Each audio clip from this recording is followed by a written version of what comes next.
So the Cheyenne story came about because really I wanted to go back. Like sometimes the experience, in this case for me, the experience of being in Roseburg, like the 3 days after, or 4 days after the shooting,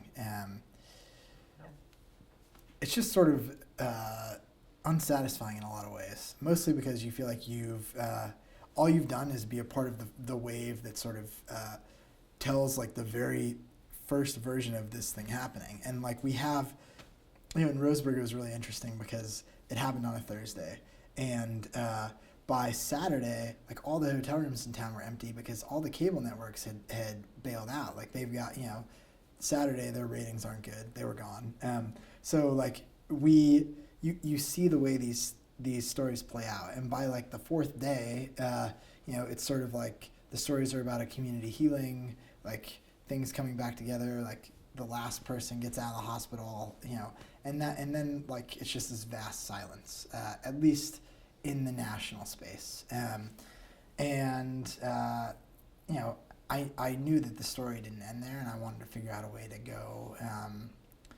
go, to go write about the messy reality of like sort of how these continue in people's lives, but I didn't really know. Who I was going to write about in Roseburg or what I was going to write about.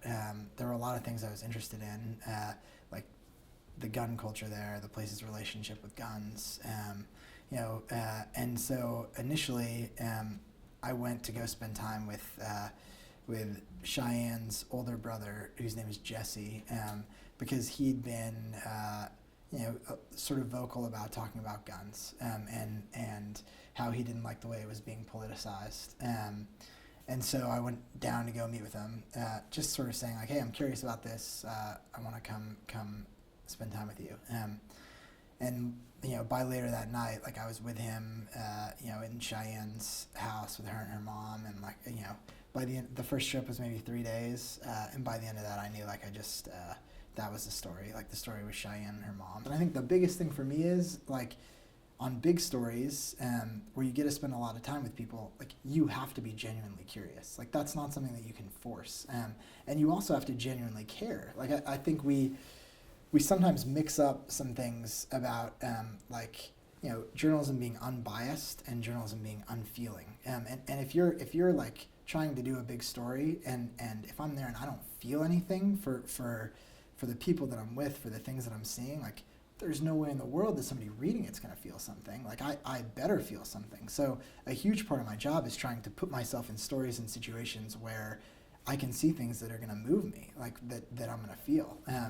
And I just knew like the first night that I was in that house, I knew that it was going to be that kind of place. There was this really screwed up relationship between a mother and her daughter, and they were just both like just trying to figure it out. But like the only thing that actually ever made it okay is that she needed her mom. Like no matter how messed up things were, she needed her mom, and no matter how messed up Bonnie was, like she needed to try to make her kid okay. Like there was this like little bit of like very simple heroism really, and like Bonnie she just stood every day and she just bore witness. Like she just like the thing that we don't really do. Like she stared into the messy heart of the thing and like tried to do her best. Like that's really all you can do.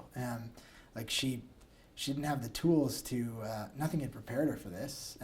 But like what could prepare anybody for it? So she just did the best she could, and I thought that the doing the best she could, like that, something that I kept thinking about. So I kind of knew that would be their relationship, and like her trying to, asking the question that the whole country asks, like how can we fix this? Her doing it in like a way more intimate way. Like I'm not there as an advocate. I'm not there to fix their problems.